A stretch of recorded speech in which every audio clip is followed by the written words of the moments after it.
আজকে আমি এক্সপ্লেন করতে চলেছি 2015 সালে মুক্তি পাওয়া একটি তামিল থ্রিলার ড্রামা মুভি যার নাম আদাই। এই মুভিতে আমরা একটা মেয়ের কাহিনী দেখি যে বিনা কাপড়ে একটা বিল্ডিং এ ফেসে যায়। এখন তার শরীরে কোনো কাপড় নেই। এই সিচুয়েশনে থেকে সে এখন কি করবে আর কিভাবেই বা বিল্ডিং থেকে সে বেরোবে, তার এই রকম অবস্থা কেই বা করলো। এই মুভিতে এটাই আমরা দেখব। তো চলুন বেশি কথা না বলে সরাসরি মুভিতে যাই। মুভির শুরুতেই আমাদের একটা কাহিনী বলা হয়। অনেক বছর আগে নিচু জাতের মেয়েদের থেকে ব্রেস্টের ট্যাক্স নেওয়া হতো। যারা ট্যাক্স দিতে পারতো না তাদের ব্রেস্ট বের করে চলাফেরা করতে হতো। নাগিনী নামের একটি মেয়ে এই কুপ্রথার বিরুদ্ধে প্রতিবাদ করে। তার এই প্রতিবাদের জন্য সেখানকার রাজা গ্রামবাসীর সবার সামনে তার স্বামীকে বেঁধে রেখে তাকে গণধর্ষণ করে। এই কষ্ট আর লজ্জা সহ্য করতে না পেরে সবার সামনে তার ব্রেস্ট কেটে একটা কলাপাতার ওপর রেখে দেয়। অতিরিক্ত রক্তক্ষরণের ফলে সে সেখানেই মারা যায়। তারপর তার স্বামীও সেই দুঃখ কষ্ট সহ্য করতে না পেরে তার চিতাতেই সে ঝাঁপ দেয়। এই ঘটনা ঘটার পর থেকেই সেই প্রথা বন্ধ হয়ে যায়। এই ঘটনার মাধ্যমে আমাদের বোঝানো হয় আমরা এখন যে স্বাধীনভাবে ঘোরাঘুরি করছি তার পেছনে রয়েছে বহু মানুষের আত্মত্যাগ। এই কাহিনীটার সাথে মুভিটার কি সম্পর্ক সেটা আমরা আগে গেলেই জানতে পারবো। মুভির শুরুতে একটা ছেলেকে দেখানো হয় যে অফিস শেষ করে রাত্রিবেলা বাড়ি ফিরছিল। বাড়ি ফেরার সময় তার সামনে হঠাৎই একটা ধোঁয়া দেখতে পায়। সেই ধোঁয়ার মধ্য থেকে একটা জোকারের কস্টিউমে থাকা একটা মেয়ে বেরিয়ে আসে। তার হাতে ছিল একটা বড় হাতুড়ি। ওই হাতুড়িটা দিয়ে মেয়েটি তাকে মারার জন্য তার দিকে ছুটে আসে। তখনই তার পেছন থেকে আরো দুটো লোক জোকারের কস্টিউম পরে বাইক নিয়ে আসতে থাকে। সেই লোকগুলোও তাকে মারার জন্য তার দিকে আসে। তারপর আমরা জানতে পারি এটা একটা প্র্যাঙ্ক ভিডিও চলছে। এই লোকগুলো এরকম ভাবে সবার সাথে প্র্যাঙ্ক ভিডিও বানায়। এদের মধ্যে লিডার হলো কামিনী নামের এই মেয়েটি। তাদের এই প্র্যাঙ্ক ভিডিও করার ফলে কোন মানুষের কি সমস্যা হচ্ছে সেটা তারা দেখার কোনো প্রয়োজন মনে করতো না। তাদের কাছে কেবলমাত্র তাদের চ্যানেলের রিচ বাড়ানোই ছিল সব থেকে গুরুত্বপূর্ণ। তাদের গ্রুপে 3টে ছেলে ছিল, গৌরী, সুকুমার আর আকাশ। তারা বিভিন্ন ধরনের প্র্যাঙ্ক করত। অফিসে বসে তারা এই নিয়েই আলোচনা করছিল। তখন তাদের বস এসে বলে তাড়াতাড়ি তোমাদের কাজ শেষ করো, কারণ পুরো অফিসটা দ্বিতীয় বিল্ডিং এ শিফট করা হবে। তারপর আমরা পরের সিনে কামিনীকে দেখি সে সবেমাত্র ঘুম থেকে উঠেছে। তার মা চায় সে যেন একটু শাড়ি পরে আর একটু ভালোভাবে থাকে। তার মা চায় এই প্র্যাঙ্ক ভিডিও করা ছেড়ে দিয়ে সে যেন একটা নিউজ অ্যাঙ্কার হয়। কিন্তু কামিনী তার মায়ের চাওয়া পাওয়ার থেকে একদমই আলাদা রকম ছিল। কামিনী সবসময় প্র্যাঙ্ক ভিডিও নিয়েই পড়ে থাকতো আর বন্ধুদের সাথে মজ মস্তি করত। তারপর কামিনী তার অফিসে চলে আসে। অফিসে এসে জ্যানির সাথে দেখা করে। জ্যানি হলো একজন নিউজ অ্যাঙ্কার। কামিনী জ্যানির কাছে এসে জ্যানির মজা ওড়াতে থাকে। সে বলে তোমাকে তো কিছুই করতে হয় না, বসে বসে নিউজ পড়লেই হয়ে যায়। তখন জ্যানি বলে তুমি যতটা সহজ ভাবো আমাদের কাজ অতটাও সহজ না। আমাকে সবকিছু ভালো করে মন দিয়ে পড়তে হয়। নিউজ পড়ার সময় আমার যদি একটুকু ভুল হয়ে যায় তখন আমার চাকরিটাও চলে যেতে পারে। জ্যানি আরো বলে তোমার মতো মেয়েরা শাড়ি পরে এভাবে কখনোই নিউজ পড়তে পারবে না। এই কথাটা শোনার পর কামিনী রেগে গিয়ে জ্যানিকে চ্যালেঞ্জ করে সেখান থেকে চলে যায়। তারপর নিউজ পড়ার সময় হয়ে যায়, কিন্তু জ্যানিকে কোথাও খুঁজে পাওয়া যাচ্ছিল না।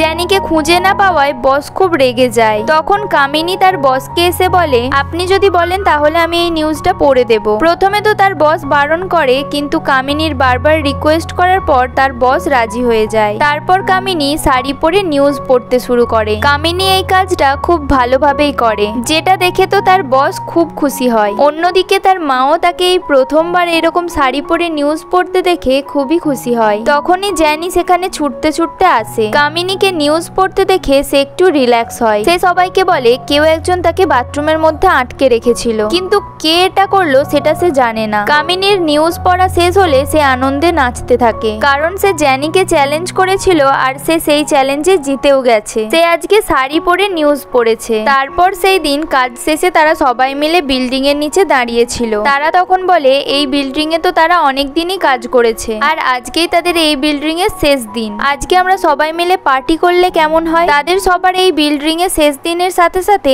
আজকে ছিল কামিনীর জন্মদিন, তাই সবাই পার্টি করার জন্য রাজি হয়ে যায়। কথা মতো তারা সবাই মিলে বিল্ডিং এর ভেতরে গিয়ে পার্টি করতে থাকে। সেই সময় কামিনীর ফোনে তার মা ফোন করে। তখন কামিনী তার মাকে বলে আজকে আমি আর বাড়িতে যাব না, কালকে সকালে বাড়ি চলে যাব। তখন তার মা বুঝতে পারে সে ড্রিঙ্ক করেছে। তার মা তো খুব রেগে যায়। তখন কামিনী বলে তোমার জন্য আজকে আমি শাড়ি পরে নিউজ পড়েছি, যার জন্য আমাকে জ্যানিকে বাথরুমের মধ্যে বন্ধ রাখতে হয়েছে। তখনই আমরা জানতে পারি জ্যানি কি কারণে বাথরুমের মধ্যে আটকে পড়েছিল। করেছিল। আসলে কামিনী তাকে বন্ধ করে রেখেছিল। তখনই সবাই জানতে পারে যে কামিনী জ্যানিকে বাথরুমের মধ্যে আটকে রেখেছিল। জ্যানি এই কথাটা শুনে তো প্রচন্ড রেগে যায় এবং কামিনীকে মারতে থাকে। দুজনের মধ্যে মারপিট হতে থাকে। এক পর্যায়ে কামিনী তাদের সবার মাঝখান থেকে উঠে গিয়ে বাথরুমে চলে যায়। এতটাই সে ড্রিঙ্ক করে ফেলেছিল যে বাথরুমের মধ্যেই সে বেহুশ হয়ে যায়। তারপর সিন চলে আসে সকালে। কাল রাতে এখানেই সবাই পার্টি করছিল আর আজকে পুরো বিল্ডিংটা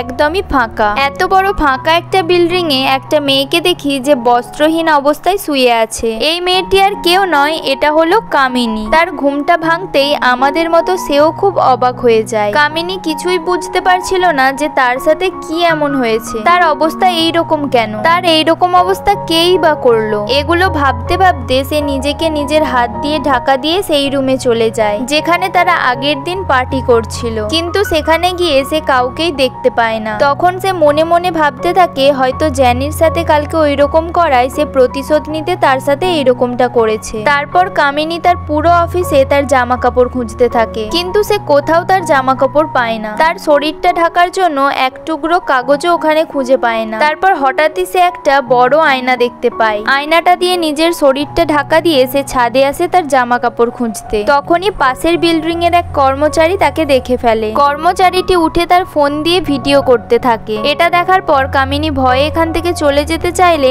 আয়নাটা তার হাত থেকে পড়ে গিয়ে ভেঙে যায়। তারপর সেই কর্মচারীটি এই বিল্ডিং এ কে আছে সেটা দেখার জন্য এই বিল্ডিং এ আসে। কামিনী বুঝতে পারে কেউ হয়তো একটা বিল্ডিং এ এসেছে, তাই সে লজ্জায় আর ভয়ে ছুটে গিয়ে বিল্ডিং এর মেন দরজাটা বন্ধ করে দেয়। কর্মচারীটি এসে যখন দেখে মেন গেট বন্ধ তখন একটু এদিক ওদিক তাকিয়ে খুঁজে আবার চলে যায়। তারপর কামিনী তার ফোনের আওয়াজ শুনতে পায়। ফোনের আওয়াজ শুনে ছুটে ফোনটাকে খুঁজে দেখে তার মা তাকে ফোন করেছে, কিন্তু তার মায়ের ফোন সে তোলে না, কারণ তার মাকে সে কোনো টেনশন দিতে চায় না। তাই তার মায়ের ফোনটা কেটে দিয়ে তার বয়ফ্রেন্ডকে সে ফোন করে, কিন্তু তার আবার ফোনের রিচার্জ শেষ হয়ে গেছে। তাই সে কাস্টমার কেয়ারে ফোন করে বলে 20 টাকার রিচার্জ করে দেওয়ার জন্য, কিন্তু তারা আবার ভাবে এটা হয়তো কোনো প্র্যাঙ্ক কল, তাদের সাথে হয়তো কেউ ফোন করে প্র্যাঙ্ক করছে, তাই তারা ফোনটা কেটে দেয়। এতক্ষণ এখানে থাকার ফলে কামিনীর খিদে পেয়ে যায়। তারপর কামিনী সেখানে একটা ফুড ডেলিভারির টোল ফ্রি নাম্বার দেখতে পায়। সেই নাম্বারে ফোন করে সে খাবার অর্ডার করে। সে তাদের অনেক করে রিকোয়েস্ট করে যেন কোনো মহিলা সেই খাবারটা ডেলিভারি দিয়ে যায়, কিন্তু তারা জানায় এখন কোনো মেয়ে অ্যাভেলেবেল নেই, অতএব ডেলিভারি বয়ই যাবে খাবারটা দিতে। কামিনী তার সেফটির জন্য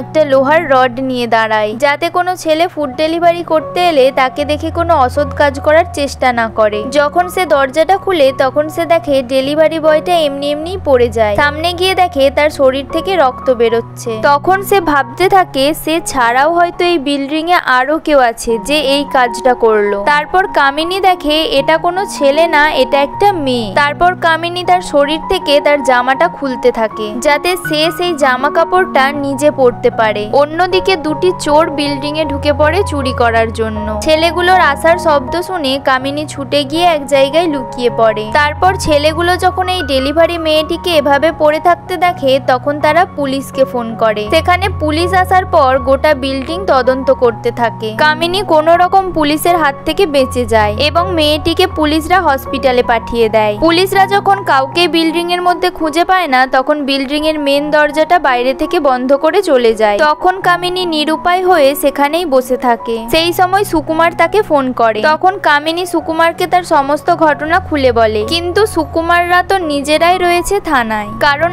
আগের দিন রাতে তারা যখন বাড়ি ফিরছিল তখন তারা এতটাই মাতাল হয়েছিল যে তারা পুলিশদের সাথে মাতলামো করতে থাকে। কামিনী তখন কোনো উপায় না পেয়ে মেন দরজার জানালার কাঁচটা ভেঙে হাত বেরিয়ে দরজাটা কোনোভাবে খোলে। তারপর সে লুকিয়ে লুকিয়ে বাইরে বেরিয়ে একটা ডাস্টবিনে খাবার আর জামা কাপড় খুঁজতে থাকে। তখন সেখানে অনেকগুলো কুকুর চলে আসে। কুকুরগুলো তার পিছু করলে কামিনী ভয়ে আবারও সেই বিল্ডিং এর ভেতরে ঢুকে পড়ে। অন্যদিকে কামিনীর মাকে আমরা দেখি তিনি মেয়েকে খুঁজে না পাওয়ায় থানায় এসেছে মিসিং ডায়েরি করতে। এদিকে কামিনী তো কিছুই বুঝতে পারছে না সে এখন কি করবে। বাথরুমের ভেতরে সে টয়লেট পেপার দেখতে পায়। উপায় না পেয়ে সেই পেপারগুলোই নিজের শরীর ঢাকতে পড়ে নেয়। কুকুরগুলো চলে যাওয়ার পর সে যখন বাইরে বেরোতে যাবে তখন দেখে বাইরে প্রচন্ড বৃষ্টি হচ্ছে। এই অবস্থায় এই বৃষ্টির মধ্যে যদি সে বাইরে যায় তাহলে সব পেপার ধুয়ে তার শরীর থেকে খুলে যাবে। তাই সেখানে থাকা পুলিশের ওয়ার্নিং বেলটি নিজের শরীরে পরে নেয়। এত কষ্ট করার পর তার শরীরকে সে ঢাকতে পেরেছে। শরীরকে ঢাকতে পেরে সে আনন্দে বৃষ্টিতে ভিজতে বুঝতে থাকে।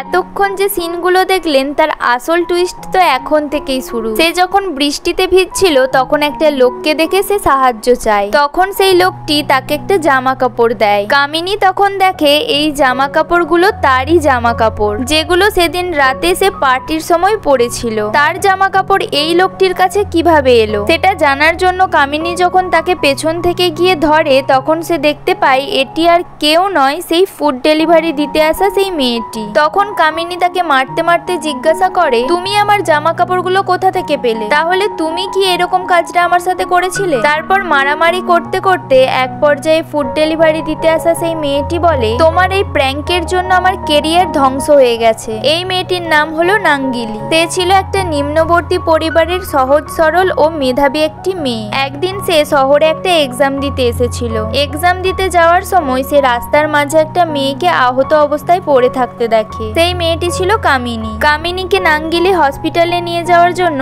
এদিক ওদিক দেখতে থাকে। তখন একজন অটো নিয়ে সেখানে আসে। অটো চালক ছিল কামিনীরই বন্ধু সুকুমার। সে নাঙ্গিলিকে বলে, আমার তো একটা পা নেই, তাহলে আমি কিভাবে নিয়ে যাব? তারপর আরেকটি লোক আসে, সেও হলো কামিনীরই বন্ধু গৌরী। এরা এখানে অনেকক্ষণ ধরে এরকম নাটক করতে করতে এক সময় এসে নাঙ্গিলিকে তারা বলে, এটা হলো একটা প্র্যাঙ্ক, তোমার সাথে আমরা এতক্ষণ ধরে একটা প্র্যাঙ্ক ভিডিও করছিলাম। এই কথাটা শোনার পর নাঙ্গিলি তখন কান্নায় ভেঙে পড়ে, কারণ সে পরীক্ষা দিতে শহরে এসেছিল। এই সব চক্করে পড়ে তার পরীক্ষার সময়টাই চলে গেছে। সিন বর্তমানে আসে। নাঙ্গিলি বলে, এই এক্সামটা আমার একটা স্বপ্ন ছিল, কিন্তু শুধুমাত্র তোমার এই প্র্যাঙ্ক ভিডিওর চক্করে আমি আমার এক্সামটা দিতে পারিনি, যার জন্য আমাকে সবার থেকে একটা বছর পিছিয়ে যেতে হয়েছে। কামিনী বলে, এই একটা এক্সামের জন্য তুমি আমার সাথে এইরকমটা করলে? তখন নাঙ্গিলি বলে, তুমি কি করে বুঝবে এক্সাম দেওয়া আর না দেওয়ার কষ্টটা? তোমাকে দেখে মনে তো হয় না যে কোনোদিনও স্কুলের পাশ দিয়ে গেছো। এই এক্সামটা দেওয়ার জন্য আমি কত কষ্ট করে পড়াশোনা করেছি সেটা কি তুমি জানো? তারপর নাঙ্গিলি আরো বলে,